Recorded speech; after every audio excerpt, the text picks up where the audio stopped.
자, 우리 베드로전서 지난 본문에서 함께 살펴봤던 것처럼 이 땅을 살아가는 성도들에게는 고난이 항상 있는 것입니다. 그러니 고난이 찾아왔을 때 별로 놀라지 마세요. 그리고 그것을 여러분 믿음 연단의 기회로 삼으셔야 할 것입니다.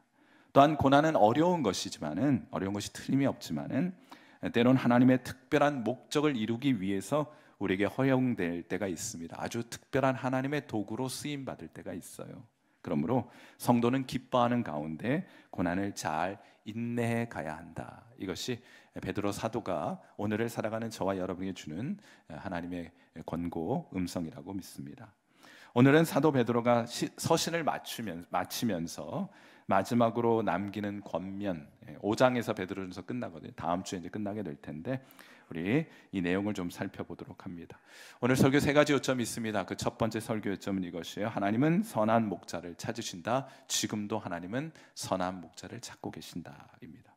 베드로전서 5장 1절에 이런 말씀이 있습니다. 너희 중 장로들에게 권하노니 나는 함께 장로된 자요 그리스도의 고난의 증인이요 나타날 영광에 참여할 자니라. 아멘. 여러분이 이 구절을 잘 이해하기 위해서는 초대교회 시대로 돌아가야 합니다. 왜냐하면 여러분이 일반적으로 알고 있는 장로의 개념과 초대교회에서 사용했던 장로의 개념은 사뭇 차이를 드러내 보이기 때문이에요. 자, 장로는 어떤 사람을 장로라고 부르는가? 이걸 가장 잘 보여주는 구절은 사도행전 20장 말씀입니다. 사도 바울은 제3차 선교 여행을 마치면서 에베소 교인들을 마지막으로 만나고 싶었어요. 에베소 교인들을 정말 사랑했거든요. 그래서 마지막 가는 길에 에베소 교인들을 만나고 싶었는데 직접 만날 수 없으니까 어떻게 했는가 하면 에베소 교회를 담당하고 있는 장로들을 밀레도라는 섬으로 초대해서 거기서 만남을 갖습니다. 어쩌면 이것이 마지막일지도 모른다는 생각으로 바울은 교회를 위한 당부를 장로들에게 하게 됩니다. 어떤 당부를 하게 되었는가 하면 사도행전 20장 28절 말씀인데 우리 말씀 같이 한번 읽습니다. 시작. 여러분은 자기를 위하여 또는 온 양떼를 위하여 삼가라. 성령이 그들 가운데 여러분을 감독자로 삼고 하나님이 자기 피로 사신 교회를 보살피게 하셨느니라. 아멘. 여기 여러분은 누구입니까? 에베소 교회 장로들이에요. 그리고 바울은 그들을 감독자라고 부르는데 감독이 하는 역할이 무엇입니까? 하나님이 자기 피로 사신 교회를 보살피는 역할을 하는 사람을 감독이라 부르는 거예요. 이때 보살핀다는 말을 원어로는 포이마이노라고 불러요. 양떼를 보살핀다. 목자가 양떼를 보살필 때 사용하는 표현이 포이마이노입니다. 이걸 명사형으로 만들면 포이맨 이렇게 되는데 이것이 목자 혹은 목사라고 번역해 볼 수 있게 되는 거예요. 다시 한번 정리해 보자면 우리의 첫 번째 질문은 무엇인가 하면 장로는 무엇을 하는 사람인가? 라는 질문이었어요. 무엇을 하는 사람입니까? 목자의 일을 하는 사람이 장로입니다. 맡겨진 양떼를 잘 보살피는 역할을 하는 사람이 장로입니다. 장로나 목자나 똑같은 호칭인 거예요. 그건 베드로전서에도 마찬가지입니다. 자, 베드로전서 5장 1절 말씀 보십니다. 너희 중 장로들에게 권하노니 나는 함께 장로된 자요 그리스도의 고난의 증인이요 나타날 영광에 참여할 자니라. 여기 장로들은 무엇하는 사람들을 장로라고 부릅니까? 그리스도의 고난의 증인들을 장로라 부릅니다. 무엇하는 사람입니까? 복음 전하는 사람들을 장로라 부르는 거예요. 그 다음으로 베드로전서 5장 2절 말씀을 보세요. 너희 중에 있는 하나님의 양무리를 추되 억지로 하지 말고 하나님의 뜻을 따라 자원하러 하며 더러운 이득을 위하여 하지 말고 기꺼이 하라 하고 말하지 않습니까? 무엇하는 사람입니까? 하나님의 양떼, 하나님이 맡겨주신 양떼를 돌보는 사람들이 장로입니다. 목자입니다. 목사입니다. 같은 칭호인 거예요.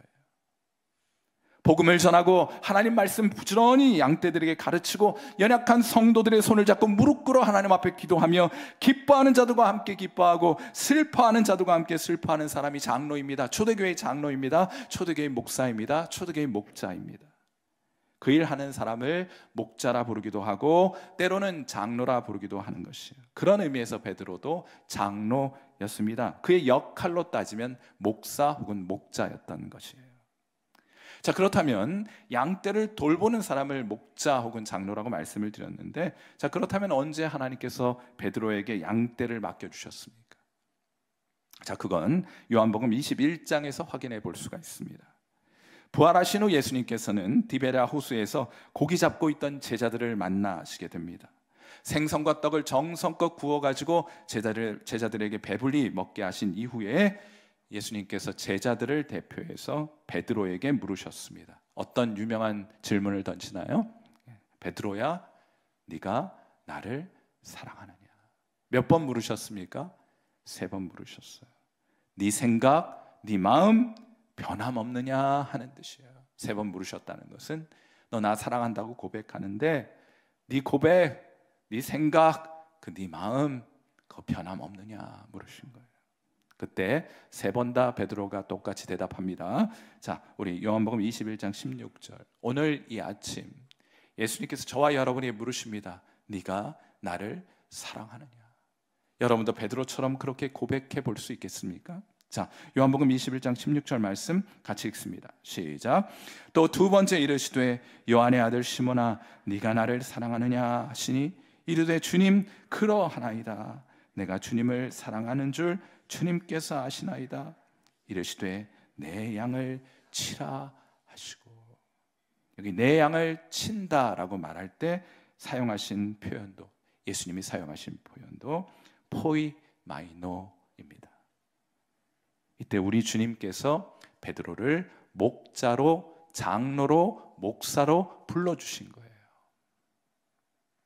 하나님의 양떼를 돌보는 직분을 그에게 맡겨주신 것입니다. 저는 1993년 3월에 인격적으로 예수님을 만났습니다. 그분이 살아계심을 확인하였고 그분께 제 신앙을 고백할 수 있는 기회가 있었어요. 예수님 만난 이후에 그렇게 눈물이 하루도 마를 날이 없습니다. 성경책을 펼쳐도 눈물이 나고, 읽어도 눈물이 나고, 들어도 눈물이 나고, 묵상해도 눈물이 났어요. 기도를 해도 눈물이 나고, 찬양을 들어도, 찬양을 불러도 눈물이 났습니다. 눈물 마를 날이 없었어요. 한 번은 극동방송에서 어느 찬양 집회 실황을 방송한 적이 있습니다. 그 방송 중에 이런 노래가 흘러나오는 거예요. 갈릴리 호숫가에서, 요한복음 21장을 배경으로 하는 찬양입니다.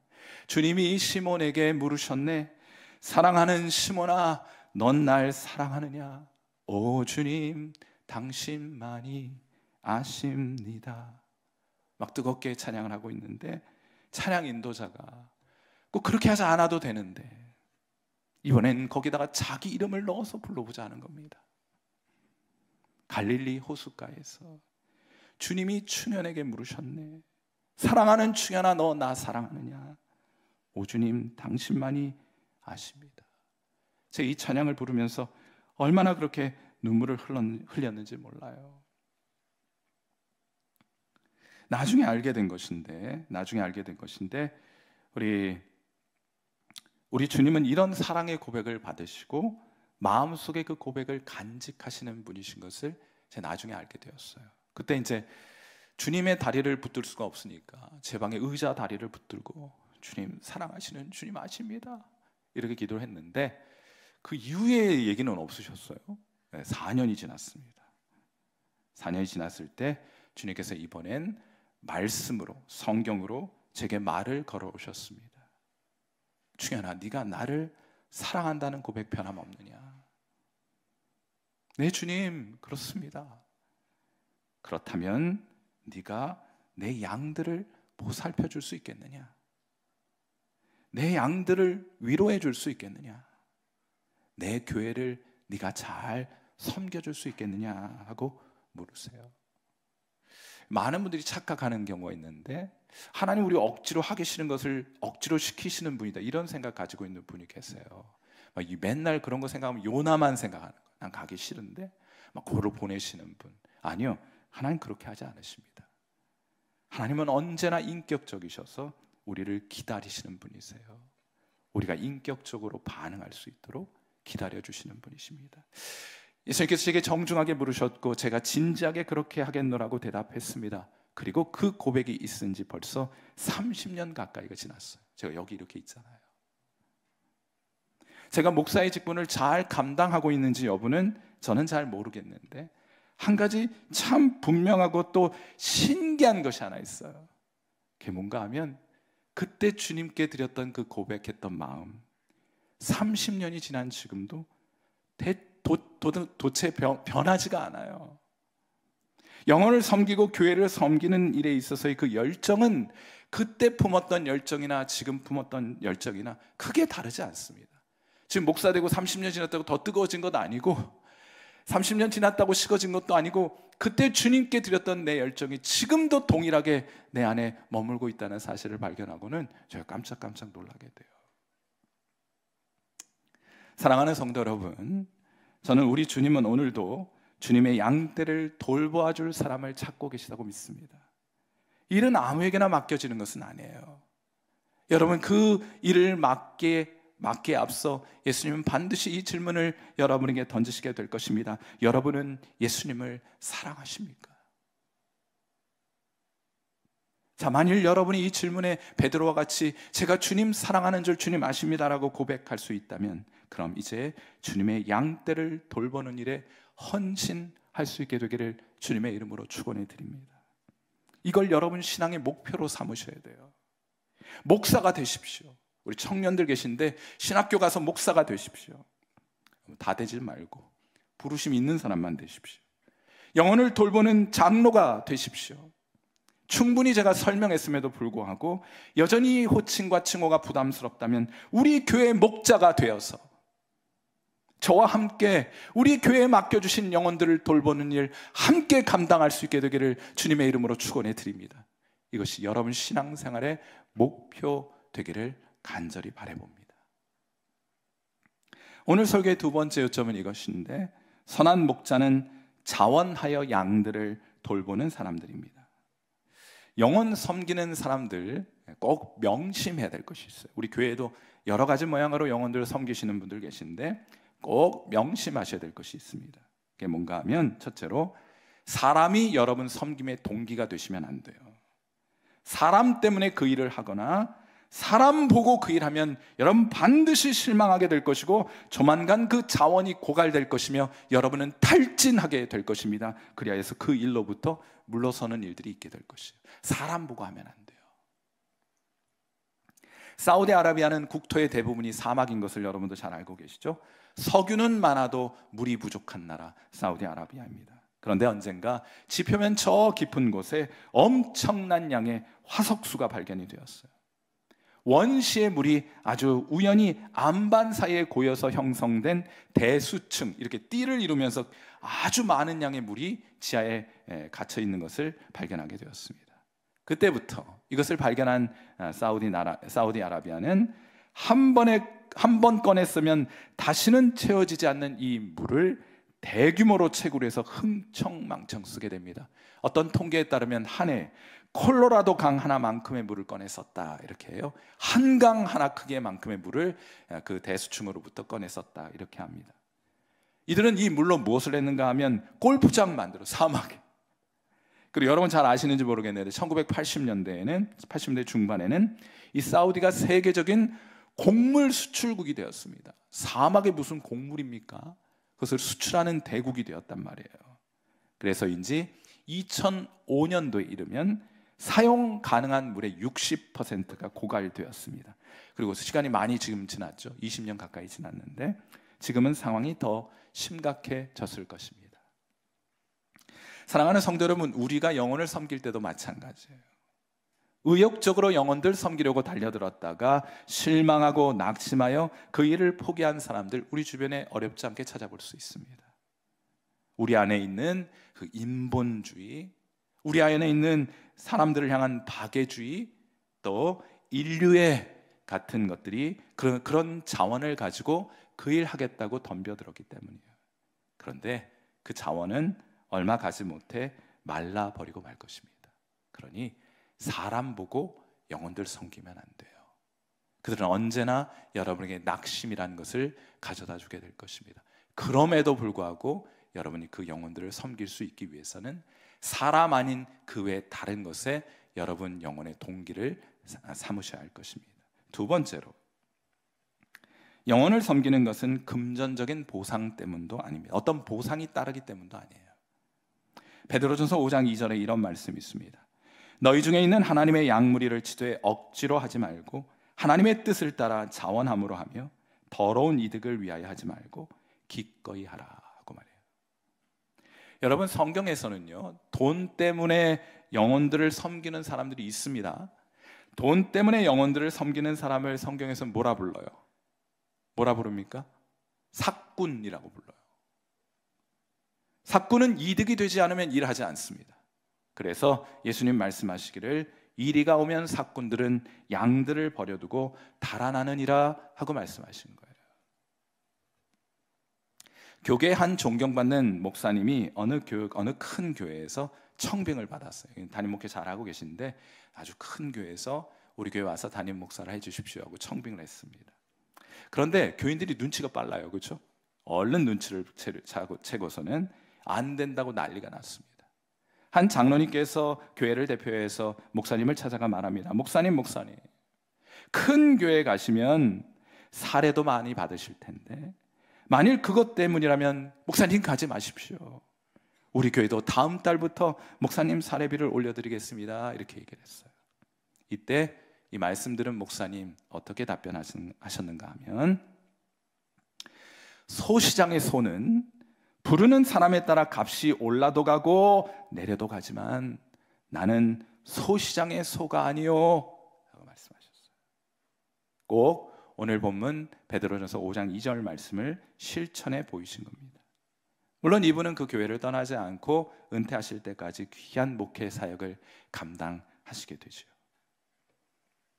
사랑하는 성도 여러분, 여러분이 영혼을 섬기는 동기는 사람이 되어서도 안 되고 돈이 되어서도 안 된다고 말씀을 드렸습니다. 자, 그렇다면 목자는 어떤 동기를 가지고 그 일을 감당해 가야 하는가?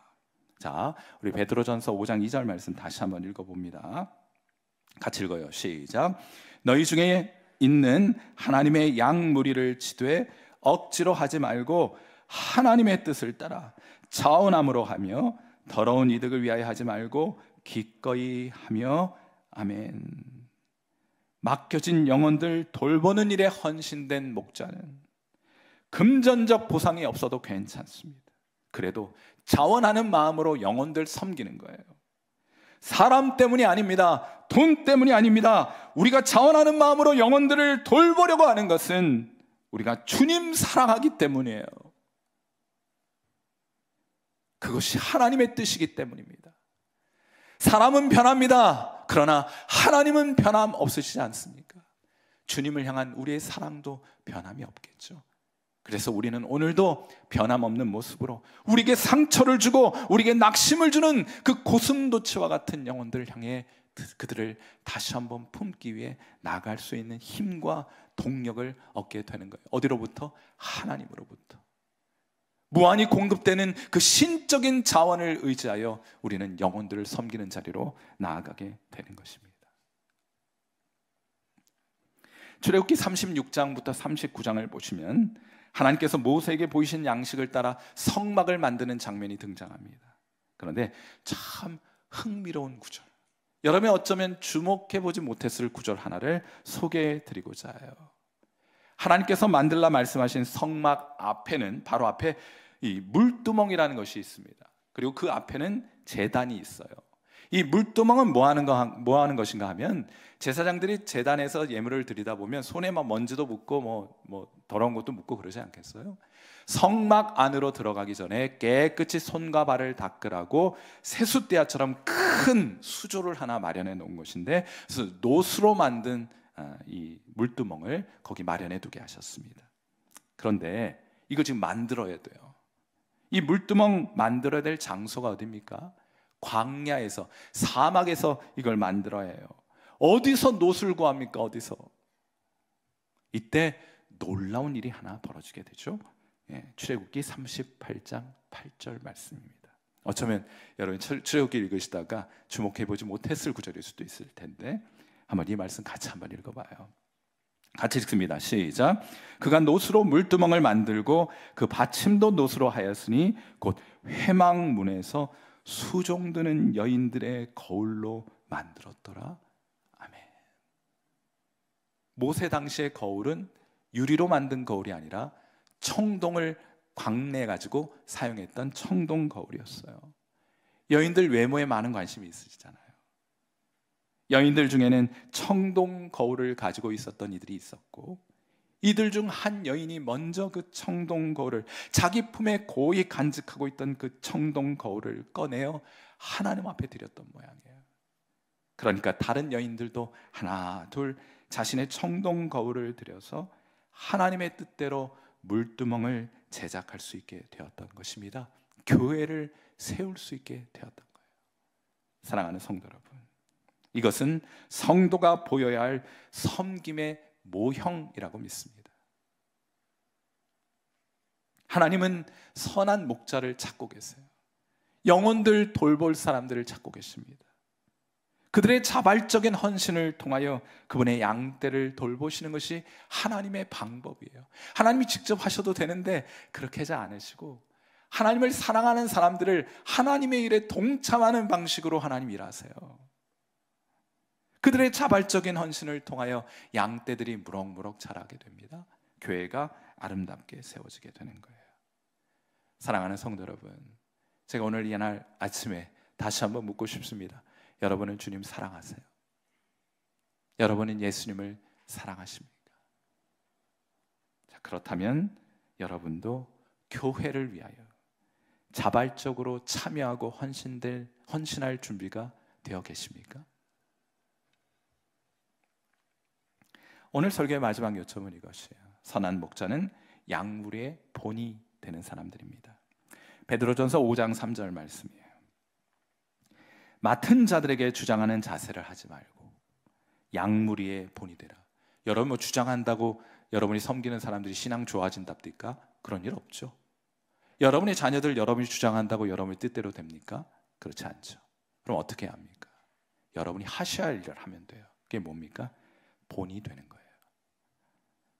어린 시절 길거리에, 지금도 뭐 있습니다만, 길거리에서 붕어빵, 국화빵 종종 사 먹곤 했습니다. 군침 삼키면서 국화빵도 먹고 붕어빵도 먹었어요. 요즘은 붕어가 국화를 다 먹었는지 국화빵을 찾아볼 길이 없죠. 붕어빵만 남았습니다. 이게 먹는 것도 참 맛이 있는데 그거 만드는 과정을 옆에서 지켜보는 것도 참 재밌었습니다. 어떻게 만듭니까? 무쇠로 만든 틀에다가 기름칠을 막 하고 밀가루 반죽 붓고 거기다 뭘 넣습니까? 단팥을 집어넣고 다시 밀가루 반죽 붓고 뚜껑 덮은 다음에 빙글빙글 돌리면서 그것을 가열하게 되면 상당 시간, 얼마 시간이 지나고 나면 뭐가 나와요? 어떤 모양이 나옵니까? 붕어 모양이 나와요? 아니요. 틀이 붕어 모양이면 붕어빵 되는 것이고, 틀이 국화 모양이면 무슨 빵 되는 거예요? 네, 국화빵 되는 겁니다. 국화 틀에다가 이 반죽을 넣었는데 붕어빵 되는 역사는 나타나지 않았어요. 여기 베드로전서 5장 3절에 양무리의 본이 되라 하는 말이 그런 말이에요. 여러분이 밀가루 반죽을 향해서 붕어 모양을 갖춰라고 아무리 주장을 해봐야 그 밀가루 반죽은 붕어 모양 같지 않습니다. 그러면 그 밀가루 반죽이 붕어 모양 같게 하려면 어떻게 합니까? 틀을 마련해 줘야 돼요. 붕어 모양의 틀을 제공해 줘야 합니다. 그러면 여러분이 주장하거나 강요하지 않아도 붕어빵 나오게 되는 거예요. 제가 이 말씀 드리는 것은 신앙은 말로 전수되는 것이 아니고 본으로 전수되는 것이다 하는 겁니다. 무슨 업적과 기록을 남기라는 말이 아니에요. 여러분 전도 몇 명 해가지고 성경을 몇 독했고 뭐 몇 시간 기도했다, 그런 종류의 기록을 여러분에게 의미하는 것이 아닙니다. 여러분이 만들어야 될 본은 어떤 건가 하면 여러분이 먼저 행복하게 신앙생활하는 거예요. 저는 우리 교회 교인들이 좀 욕심냈으면 좋겠어요. 행복에 대한 욕심을 가졌으면 좋겠어요. 여러분 행복하십시오. 예수님 때문에 행복하십시오. 남부럽지 않게 신앙생활 하십시오. 그것이 사람들에게, 여러분이 섬기는 영혼들에게 본을 제공해 주게 될 것이기 때문입니다. 아니, 목자가 기쁘고 행복해야 그와 함께하는 양떼들도 그 신앙 담고 싶은 마음 들지 않겠습니까? 막 오만 인상 다 쓰고 인생이 지면 본인이 다 짊어진 것처럼 우거지상 쓰고 있으면은 그 신앙 가지고 싶겠어요? 안 가지고 싶겠어요? 옆에 있는 우거지들 한번 보세요. 자, 특히나 베드로전서 5장 4절 말씀을 한번 보세요. 자, 우리 같이 한번 읽어봅니다. 시작. 젊은 자들아, 이와 같이 장로들에게 순종하고 다 서로 겸손으로 허리를 동이라. 신앙의 모본에 대해서 이야기하면서 베드로는 그 다음 세대를 염두에 두고 있었던 것이 거의 틀림이 없습니다. 자녀들을 위한 최고의 신앙 교육이 무엇입니까? 자녀들을 위한 여러분 최고의 신앙 교육이 무엇입니까? 여러분, 그건 프로그램이 아니에요.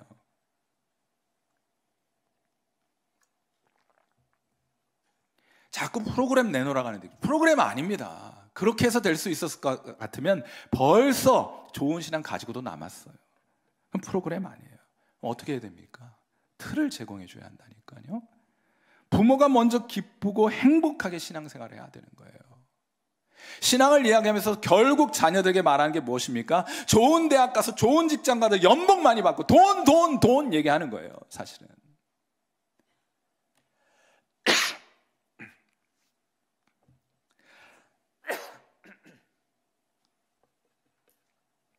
부모가 먼저 기쁘고 행복한 신앙생활을 해야 합니다. 부모가 영적으로 성장하고 깊어지면 돼요.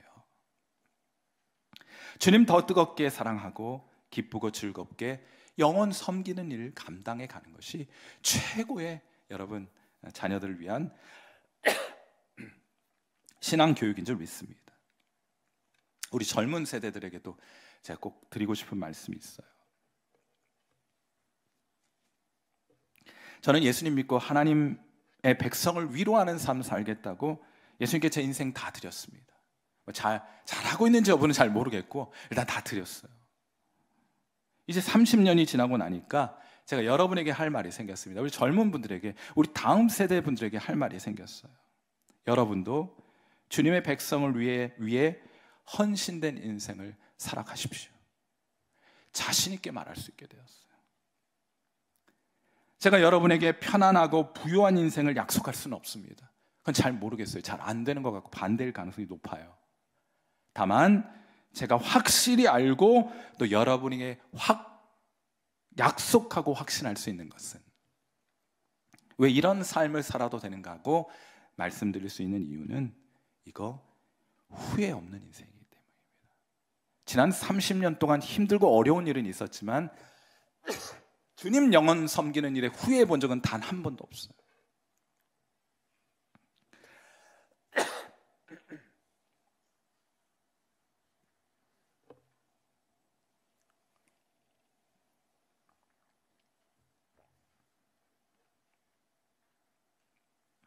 여러분, 주님을 사랑하고 영혼들을 섬기며 살아가는 것은 참 아름답고 의미 있고 보람 있는 인생이 될 것입니다. 그거 하나만큼은 제가 여러분에게 약속드릴 수 있을 것 같아요.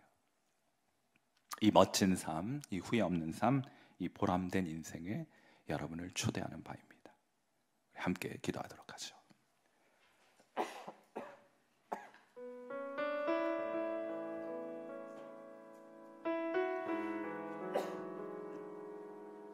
자, 우리 반주 들으시면서 함께 기도하죠. 하나님, 선한 목자로 우리 자신을 하나님께 드리게 하옵소서. 저처럼 직업적인 목사가 되라는 뜻이 아닙니다. 여러분의 직업은 다양해도 영혼들을 섬기는 일을 얼마든지 감당할 수 있어요. 교사면 교사, 직장이면 직장인, 장사를 하시는 분 장사를 하는 분, 의사면 의사, 법률가면 법률가, 그곳에서 만나는 영혼들을 여러분 섬겨야 하지 않겠습니까?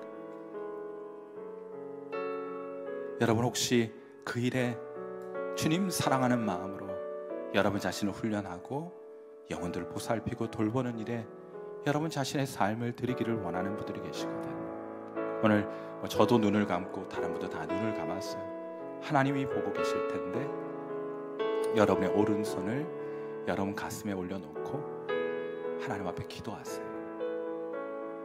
하나님, 한 번밖에 없는 인생입니다. 후회 없이 살고 싶습니다. 의미 있고 가치 있고 보람되게 살고 싶습니다. 나중에 주님 배울게 될 때 저 이 땅에서 돈 많이 벌어놓고 떵떵거리며 살다 왔습니다. 이런 부끄러운 고백하지 않기를 바랍니다. 하나님, 제가 섬긴 영혼이 예수님 믿게 되었습니다. 그래, 여기 같이 있습니다. 주님, 제가 무릎 꿇어 기도한 이 영혼이, 이 형제와 자매가 주의 거룩한 일꾼이 되어 이곳에 나와 손잡고 함께 주님 앞에 섰습니다. 이런 고백 주님께 드리고 싶지 않습니까? 그렇다면 여러분, 그렇게 하나님 앞에 고백하시고 여러분 자신을 훈련하시고 그런 목표를 향해 나아갈 수 있게 되기를 바랍니다. 우리 주님은 그런 고백 기뻐하시고 그런 고백을 마음속에 간직하시고 이를 위해 필요한 모든 자원을 여러분에게 공급해 주시게 될 것이니 걱정하지 말아요. 주님께 여러분의 인생을 맡겨드리십시오. 하나님, 우리를 부르실 때 주님 사랑하는 마음으로 기꺼이 그리고 자원하는 마음으로 영혼들 섬기는 자리로 나아가게 하옵소서. 우리 교회 선한 목자들이 가득한 교회 되게 하소서. 우리의 다음 세대도 멋진 신앙 이어지게 하옵소서. 우리 그런 마음 담아서 이 시간 함께 하나님 앞에 기도하는 시간 같습니다. 기도하겠습니다.